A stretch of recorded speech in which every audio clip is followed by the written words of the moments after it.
तो hello everyone, welcome to education point online. तो भाई साहब, आज के इस वीडियो के अंदर हम ट्रेनिंग, टेस्टिंग और वैलिडेशन सेट का किस तरीके से डिवीजन होता है और भैया ये कहां कैसे उपयोग में आते हैं, देन कम्स वैलिडेशन सेट के क्या टाइप्स होते हैं, इन सभी चीजों पर हम बात कर रहे होंगे। ठीक है, तो बहुत ही छोटा सा टॉपिक है, बहुत ही ईजी सा टॉपिक है।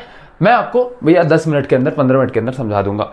तो आप ऐसा समझिए कि भैया मेरा ML मॉडल है, उसे ट्रेन करने के लिए, मेरा ML मॉडल है बेटा, उसे ट्रेन करने के लिए मुझे उसे कुछ डेटा सेट देना पड़ता है। बिल्कुल भैया, डेटा सेट देना पड़ता है।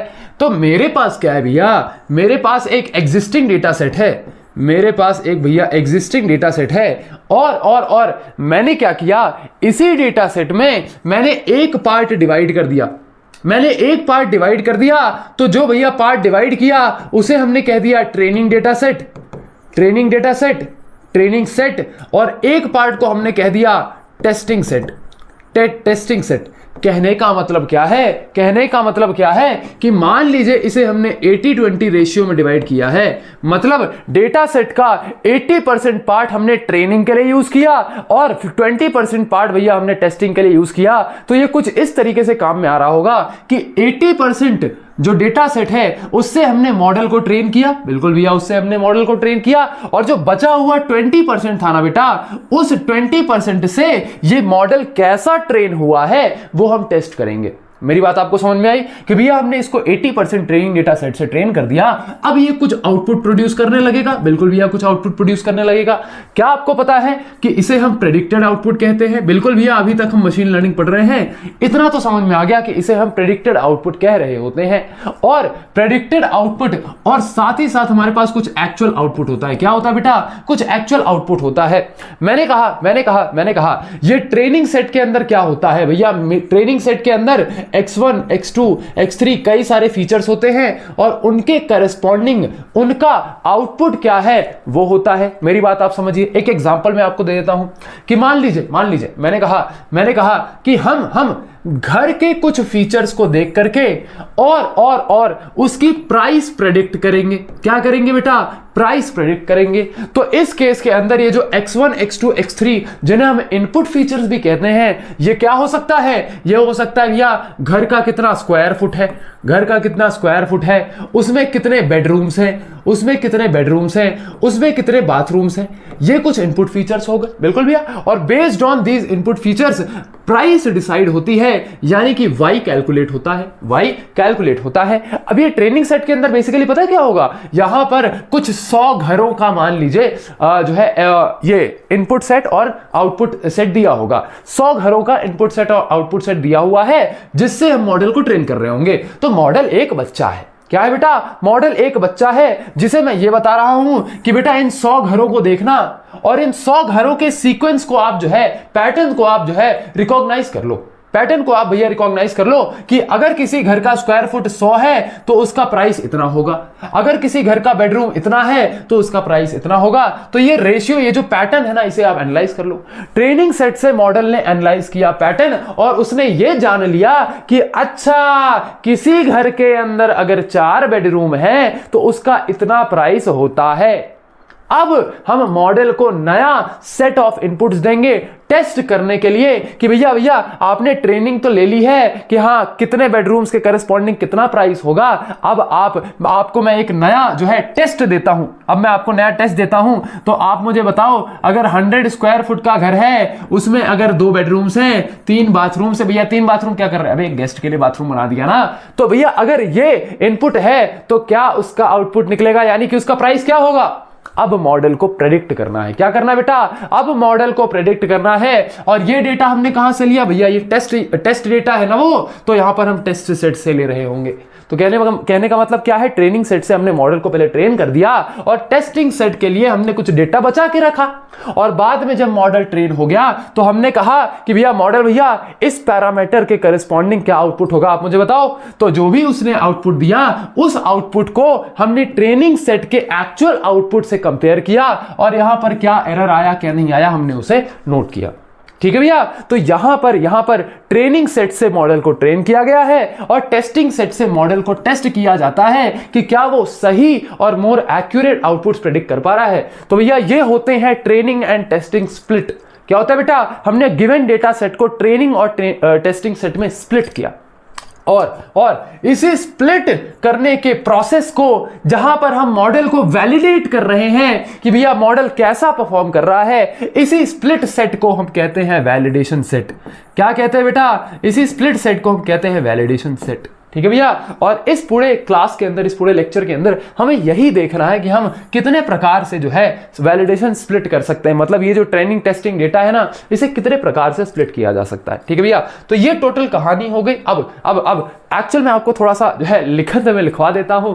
तो ट्रेनिंग सेट क्या होता है, use to train the model by adjusting weights and biases. तो ये आपने ऑलरेडी ग्रेडियंट डिसेंट वगैरह में पढ़ा है, बट उसमें अगर आपका इतना ध्यान नहीं है तो आप हटा दो, एक काम करो, इस लाइन को ही हटा दो। आप इतना समझो कि भैया ट्रेनिंग सेट जो होता है वो मॉडल को ट्रेन करने के लिए यूज होता है। The model learns patterns from this data. मैंने कहा ना भैया, ट्रेनिंग डेटा से मॉडल पैटर्न्स रिकॉग्नाइज करता है कि अच्छा इतने बेडरूम है तो इतना प्राइस होगा। बिल्कुल भैया, directly influences the models learning process. बिल्कुल भैया, ट्रेनिंग सेट जो है वो डायरेक्टली मॉडल के जो लर्निंग प्रोसेस है उसको इन्फ्लुएंस करता है। देन आता है test set. Test set final performance of the model को एसेस करने पे काम आता है। Evaluates how well the model generalises to unseen data. मतलब एक ऐसा डेटा जो कि मॉडल के ट्रेनिंग सेट में नहीं था, उस पे वो कैसा रिस्पॉन्ड करता है, उस पे वो कैसा आउटपुट निकालता है। इसी बेसिस पे उसकी लर्निंग ट्रैक की जाती है कि कितना उसने सीखा। ठीक है भैया, चलिए। Provides N unbiased evaluation of the models accuracy. बिल्कुल भैया, तो ये कुछ कहानियां हैं, इन दोनों ही चीजों को आप नोट करिए फटाक से, इन दोनों ही चीजों को आप फटाक से नोट करिए। इस वीडियो का अब ये ट्रेनिंग टेस्टिंग सेट तो आपको पहले से भी पता है भैया, फर्स्ट यूनिट से ही मैं आपको ये चीज पढ़ाता आ रहा हूं। आज की वीडियो का मेन मोटिव है वैलिडेशन सेट के बारे में पढ़ना। Validation set helps in selecting the best model configuration. यहां पर ये बेस्ट मॉडल कॉन्फ़िगरेशन का मतलब क्या है कि भैया split of training and testing data, training and testing set. ठीक है, तो यहां पर मॉडल कॉन्फ़िगरेशंस क्या है भैया, यहां पर helps in selecting the best model configuration, मतलब उसका भैया स्प्लिट और जो है ट्रेनिंग और टेस्टिंग सेट में स्प्लिट। तो ये भैया वैलिडेशन सेट हो गया अपना। अब there are certain types of validation sets. ठीक है भैया, तो आप मुझे एक चीज बताइए भैया, सबसे पहला आपका जो टाइप ऑफ वैलिडेशन टेक्निक होता है वो होता है आपका hold out validation technique. Hold out validation technique को हम पढ़ चुके हैं। This is the normal split, this is the normal split between training and testing data. इसके अंदर हम क्या करते हैं कि जो हमारा ओवरऑल टोटल डेटा सेट होता है ना, टोटल डेटा सेट होता है ना बेटा, हम टोटल डेटा सेट को 70-30 या 80-20 के रेशियो में स्प्लिट कर देते हैं। तो 80% आपका ट्रेनिंग डेटा हो गया और भैया आपका 20% जो है आपका टेस्टिंग डेटा हो गया। ठीक है भैया, तो ये आपका ट्रेनिंग डेटा सेट, वो आपका टेस्टिंग डेटा सेट। यहां से हम मॉडल को ट्रेन करते हैं, यहां से हम मॉडल को इवैल्यूएट करते हैं। बिल्कुल भैया, बिल्कुल। अब इसके एडवांटेजेस क्या है कि सिंपल है और फास्ट टू इंप्लीमेंट है, लेकिन this is not widely used. ठीक है बेटा, this is not widely used, ज्यादा ये यूज नहीं होता है, ज्यादा यूज होता है के फोल्ड वैलिडेशन, जिसे मैं अभी आपको जस्ट नेक्स्ट पढ़ाने वाला हूं। ठीक है भैया, इसके डिसएडवांटेजेस क्या है, performance can very depending on how the data is split. Data को किस तरीके से, किस प्रकार से स्प्लिट किया गया है, उस पर जो है परफॉर्मेंस डिपेंड करने लगती है, वेरी करने लगती है। तो सबसे पहले आप इसे नोट करिए बेटा। ठीक है, ये आपका नॉर्मल, वही जो अभी तक हम स्प्लिट कर रहे थे ना, नॉर्मल वही है, बस नाम थोड़ा सा अच्छा, होल्ड आउट वैलिडेशन। अरे भगवान, कुछ तो बहुत तेज होगा भैया, एकदम कुछ ऐसे आउट ऑफ द बॉक्स होगा होल्ड आउट वैलिडेशन, लेकिन है देखो चिंदी सा, है ना। तो ये वैलिडेशन सेट होता है, इसे आप नोट करेंगे। ये डायग्राम भी आप नोट कर लीजिएगा, एग्जाम में आपको इसे बनाना है ना भैया। देन द सेकंड इज के फोल्ड क्रॉस वैलिडेशन। तो यहां पर बेसिकली क्या होता है, मैं आपको थोड़ा सा ब्लैंक पेज में समझाना चाहूंगा। मैंने क्या किया, मेरा एक डेटा सेट है। बिल्कुल भैया, मेरा एक डेटा सेट है। बिल्कुल भैया, मैंने क्या किया, इस डेटा सेट को मान लीजिए 3 पार्ट्स में डिवाइड कर दिया, ए, बी और सी। समझ में आया? बिल्कुल भैया, समझ में आया। अब मैंने क्या किया, इस डेटा सेट को मैंने अपने मॉडल के लिए कुछ इस तरीके से ट्रेनिंग में यूज किया, ट्रेनिंग और टेस्टिंग में इसको स्प्लिट किया कि मैंने कुछ आइट्रेशंस की। मैंने क्या की बेटा, आइट्रेशंस की। तो यहां पर क्योंकि 3 स्प्लिट हमने किए हैं, तो यहां टोटल 3 आइट्रेशंस होंगी। 3 आइट्रेशंस होंगी, हम 3 बार जो है मॉडल पे सेम चीज परफॉर्म कर रहे होंगे और तीनों आइट्रेशन में कौन सी आइट्रेशन में सबसे ज्यादा मॉडल अच्छे से ट्रेन हुआ है हम उसे ट्रैक करके और उसे फाइनल जो है रख लेंगे। तो मेरी बात आप समझिए कैसे किया जाता है। फर्स्ट आइट्रेशन के अंदर हमने क्या किया, फर्स्ट आइट्रेशन के अंदर हमने क्या किया, ए और बी को as a training data model को दे दिया और मॉडल ने ट्रेनिंग ली ए और बी के बेसिस पे, बिल्कुल भैया। तो मॉडल ट्रेन हुआ ए और बी के बेसिस पे और ये जो सी था इसे हमने आफ्टर ट्रेनिंग टेस्टिंग के लिए यूज किया, टेस्टिंग के लिए यूज किया। तो यहां पर हमने सिंपली क्या किया, डेटा सेट को 3 पार्ट्स में डिवाइड कर लिया। अब ये 3 पार्ट्स का मतलब क्या है, k is equal to 3, k is equal to 3। कल को भैया अगर k इज इक्वल टू 4 होगा तो 4 पार्ट्स में डिवाइड करोगे। हाँ जी भैया 4 पार्ट्स में डिवाइड करेंगे और यहां 4 आइट्रेशंस होंगी, बिल्कुल भैया 4 आइट्रेशंस होंगी। अब ये तो हमने देख लिया फर्स्ट आइट्रेशन। अब मैं आपको बता दूं सेकंड आइट्रेशन, सेकंड आइट्रेशन के अंदर हम क्या करेंगे। देखिए फर्स्ट आइट्रेशन के अंदर हमने क्या किया, a और b को ट्रेनिंग डेटा जैसा यूज किया और सी को हमने टेस्ट डेटा जैसा यूज किया, बिल्कुल भैया बिल्कुल। हम क्या करते हैं, एक बार और दोबारा मॉडल को ट्रेन करो और इस बार आप क्या करना, ए और सी को एज ट्रेनिंग डेटा ले लेना और बी को एज टेस्टिंग डेटा ले लेना। दोबारा से एनालाइज करना कि भैया जब ए और बी को ट्रेन करने के लिए भेज रहे थे तब मॉडल ज्यादा अच्छे से ट्रेन हो रहा था या फिर ए और सी को भेजने पर ज्यादा अच्छे से ट्रेन हो रहा है। तो ये हुआ कंपैरिजन और बेस्ड ऑन द कंपैरिजन कि किस आइट्रेशन में हमें ज्यादा अच्छा मॉडल लर्निंग मिला है उसे हम पिकअप कर लेंगे, उस हम स्प्लिट को पिकअप कर लेंगे। क्या मेरी बात आपको समझ में आई, बिल्कुल भैया। तो यहां पर थर्ड आइट्रेशन में क्या आप गेस कर पाओगे, थर्ड आइट्रेशन में क्या आप गेस कर पाओगे, भैया यहां हमने ए और बी को ट्रेनिंग डेटा रख लिया, यहां हमने ए और सी को ट्रेनिंग डेटा रख लिया, अब हम बी और सी को ट्रेनिंग डेटा रख लेते हैं और ए को टेस्टिंग डेटा रख लेते हैं। और थर्ड आइट्रेशन में भी हम यही इवैल्यूएट करेंगे कि क्या थर्ड आइट्रेशन में ज्यादा अच्छा मॉडल परफॉर्मेंस आ रहा है या सेकंड या फर्स्ट में आ रहा था। तो इस तरीके से हमने क्या किया, उसको k टाइम से स्प्लिट किया और हमने क्या किया कि इसमें से किसी भी एक को टेस्टिंग सेट मान लिया और बचे हुए सभी k-1 बचे हुए सभी k-1 ब्लॉक्स को k-1 स्प्लिट्स को हमने ट्रेनिंग सेट के लिए रख लिया। क्या मेरी बात आपको समझ में आई। तो k फोल्ड वैलिडेशन के अंदर हम क्या करते हैं, मॉड जो आपका डेटा सेट है उसको हम k पार्ट्स में डिवाइड कर लेते हैं। क्या कर लेते हैं बेटा, k पार्ट्स में डिवाइड कर लेते हैं सच दैट कि किसी भी एक पार्ट को आप टेस्टिंग फेज के लिए रख लीजिए और बचे हुए k-1 पार्ट्स के लिए को लेके आप जो है ट्रेनिंग परफॉर्म करिए। और ये मल्टीपल आइट्रेशन में होता है, ये मल्टीपल आइट्रेशंस में होता है। तो ये आप जो है डायग्राम बना लेंगे और साथ ही साथ ये डायग्राम पॉज करके आप बना लो, है ना बेटा, ये डायग्राम पॉज करके आपने बना लिया होगा। चलिए के फोल्ड क्रॉस वैलिडेशन के अंदर हम क्या करते हैं, डेटा सेट को के इक्वल पार्ट्स में डिवाइड करते हैं जिन्हें हम फोल्ड्स कहते हैं। क्या कहते हैं बेटा, फोल्ड्स कहते हैं। ये डायग्राम क्या है, थोड़ा खतरनाक दिखता है तो इस वजह से मैंने इस पे आपको नहीं समझाया, मैंने आपको अलग डायग्राम को समझाया, ठीक है। ट्रेन द मॉडल के times each time using a different fold as the validation set and the remaining folds as the training set। तो यहाँ validation set किसको कह रहा है, ये टेस्ट वाले सेट को validation set कह रहा है। तो भैया ये कह रहा है कि किसी भी एक को जो है आप टेस्टिंग सेट रख लीजिए और आप बचे हुए जितने भी हैं उन्हें एज ट्रेनिंग सेट आप यूज कर लीजिए, ठीक है भैया। तो यहाँ पर ट्रेन डेटा है, इसे हमने क्या किया, स्प्लिट किया। क्या किया बेटा, स्प्लिट किया। और यहाँ देखिए हमने कितने टाइम स्प्लिट किया है, यहाँ पर फोल्ड कितना है, 5 है। तो यहाँ k की वैल्यू कितनी होगी बेटा, k की वैल्यू होगी भैया 5, k की वैल्यू कितनी होगी भैया 5 होगी। मतलब कि इस डेटा सेट को हमने 5 स्प्लिट्स में 5 फोल्ड्स में जो है डिवाइड किया है और जितने फोल्ड्स में आप डिवाइड करेंगे मतलब k की वैल्यू जितनी होगी उतनी ही आइट्रेशंस होंगी। ये आइट्रेशन आप समझ लीजिए कि स्प्लिट 1 स्प्लिट 2 स्प्लिट 3 स्प्लिट 4 ये भैया आइट्रेशंस है आपकी। तो 5 आइट्रेशंस होंगी और हर आइट्रेशंस के करस्पॉन्डिंग मॉडल का परफॉर्मेंस इवैल्यूएट करेंगे और इसके बेसिस पे या तो एवरेज परफॉर्मेंस ले लेंगे या फिर इन 5 आइट्रेशंस में जिस आइट्रेशन में बेस्ट मॉडल परफॉर्मेंस निकल रहा होगा हम उसे ले रहे होंगे।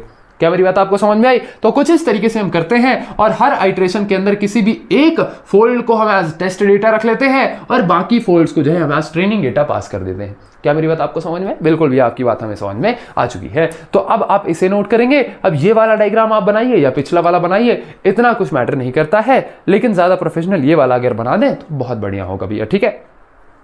चलिए there is one more type of validation. There is one more type of validation, stratified k-fold cross validation. Stratified k-fold cross validation. ठीक है। अब यहाँ पे आप समझिए क्रॉस वैलिडेशन। एक सेकंड मैं आपको एक चीज़ और बताना चाहता था। ये जितने भी वैलिडेशन टेक्निक्स अपन यूज कर रहे हैं, होल्ड आउट वैलिडेशन, के फोल्ड वैलिडेशन, स्ट्रैटिफाइड वैलिडेशन, ये स्ट्रैटिफाइड के फोल्ड वैलिडेशन, ये सभी के सभी क्रॉस वैलिडेशन टेक्निक्स हैं। क्या है बेटा? क्रॉस वैलिडेशन टेक्निक्स हैं। जैसे हम आसान भाषा में नहीं कह देते कि भैया हम क्रॉस वेरीफाई कर रहे हैं, क्या कर रहे हैं? क्रॉस वेरीफाई कर रहे हैं। तो यहां पर भी आप सेम चीज समझ लिए कि ये क्रॉस वैलिडेट कर रहा है अपने ट्रेनिंग और टेस्टिंग डेटा के स्प्लिट को। ठीक है भैया? तो ये कुछ इस तरीके से होता है। तो ये क्रॉस वैलिडेशन क्या है? कभी भी ये टर्म अगर यूज कर दिया गया तो आप पगला ना जाओ कि भैया ये क्या आ गया, भैया तो बताए नहीं थे, हैं हम तो पगला गए। तो इसलिए मैं आपको ये चीज बता रहा हूं। ठीक है भैया? अब स्ट्रैटिफाइड के फोल्ड वैलिडेशन के अंदर भी हम क्या करते हैं भैया? अपने जो टोटल डेटा सेट है ना, उसको भैया आप फोल्ड्स में ही डिवाइड करते हो। जैसे आप समझिए भैया, यहां पर k इज इक्वल टू हमने ले लिया 5। क्या ले लिया? k इज इक्वल टू ले लिया हमने 5। तो यहां fold 1, fold 2, fold 3, fold 4, fold 5, मतलब कि हमने अपने डेटा सेट को जो है 5 पार्ट्स में डिवाइड किया। भैया मेरे को घबरा क्या रहा है? ये जो ये बन गया है ना भैया, यही खराब लग रहा है। एक बार के लिए आप जो है इसे भूल के देखो, ये जो बीच में ये येलो पट्टियां बनी हैं, इनको आप हटा दो। तो नॉर्मल आपके डब्बे हैं, बिल्कुल भैया नॉर्मल आपके डब्बे हैं, जिसमें से 1 2 3 4 डब्बे आपके ट्रेनिंग सेट के हैं, और जो कलरफुल वाला डब्बा है भैया वो आपका टेस्टिंग सेट के लिए यूज हो रहा होगा। और ये number of iterations 1 2 3 4 5 same to same के फोल्ड जैसा। लेकिन अब ये नया कलरफुल क्या जुड़ गया है? नया कलरफुल क्या जुड़ गया है? भैया जब आपका जो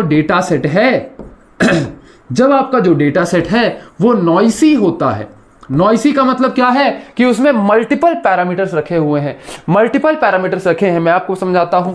भैया ये हमारा डेटा सेट है, इसके अंदर कोई भी, जैसे x1 है, कोई भी एक पैरामीटर है, वो दो इनपुट के करस्पॉन्डिंग रखा हुआ है। मतलब समझिए x1 पैरामीटर है, वो आपका मेल्स के लिए भी रखा हुआ है और वो आपका फीमेल्स के लिए भी रखा है। तो ये नॉइसी हो गया। भैया अभी तक जो हम डेटा सेट ले रहे थे, वहां पर मान लीजिए कि सिर्फ मेल्स के लिए रखा होता था, यहां सिर्फ मान लीजिए सिर्फ हाउसेस के लिए रखा होता था। पिछले एग्जांपल में मैंने बताया ना, सिर्फ हाउसेस के लिए रखा होता था। यहां पर क्या हो रहा है भैया? यहां मेल और फीमेल 2 पार्टीज के लिए रखा जा रहा है। मतलब यहां पर भैया डेटा सेट के अंदर नॉइस है। तो हम क्या करते हैं कि ये नॉइस जिस रेशियो में है ना भैया, यहां पर फीमेल का रेशियो कम है, मेल का रेशियो ज्यादा है, जिस रेशियो में आपका डेटा सेट रखा हुआ है उसी रेशियो में ही हम स्प्लिट करते हैं, उसी रेशियो में हम स्प्लिट कर रहे होते हैं। इसे बेटा आप कुछ इस तरीके से भी देख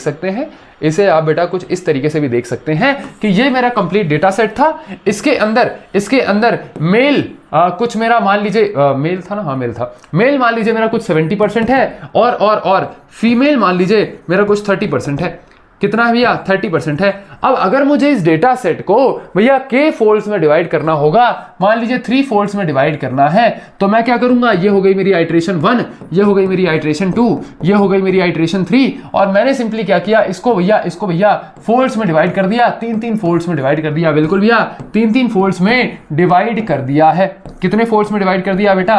3 फोल्ड्स में डिवाइड कर दिया है। अब यहां पर 3 फोल्ड्स में डिवाइड किया, कोई भी एक फोल्ड जो होगा, कोई भी एक स्प्लिट जो होगा, ABC, याद है ना ABC, कोई भी एक फोल्ड हमने टेस्टिंग के लिए रख लिया और बचे हुए K-1 फोल्ड्स को हमने ट्रेनिंग के लिए यूज कर लिया। हर आइट्रेशन में यही चीज कर रहे होंगे, अलग अलग टेस्ट वाला डेटा ले रहे होंगे।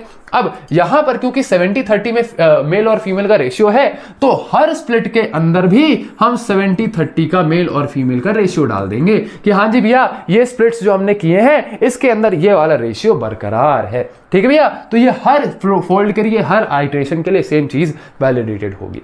तो यहां पर रेशियो को आपको मेंटेन करना पड़ता है और इसी चीज को हम कहते हैं स्ट्रैटिफाइड के फोल्ड क्रॉस वैलिडेशन। इसके अंदर भैया ये सिमिलर होता है के फोल्ड क्रॉस वैलिडेशन जैसा ही होता है, but ensures that each fold has the same proportion of class labels as the original data set. ये जो क्लासेस बनी है ना फीमेल और मेल की, तो भैया सेम प्रोपोर्शन यानी कि सेम रेशियो होना चाहिए आपके फोल्ड्स के अंदर, या कह सकते हैं स्प्लिट्स के अंदर। ठीक है? तो इसे आप नोट करिए फटाक से, विथ डायग्राम नोट करिएगा। और एग्जाम के अंदर आपको भैया, मैं तो कहता हूं सब कुछ छोड़ छाड़ के चले आना, लेकिन एग्जाम के अंदर भैया डायग्राम छोड़ के मत आना। ठीक है? चलिए भैया मिलते हैं आपके नेक्स्ट लेक्चर के अंदर। तब तक के लिए चीजों को रिवाइज करिए, नोट्स बहुत अच्छे से बनाइएगा, अपना ध्यान रखिएगा और आपका बहुत बहुत धन्यवाद।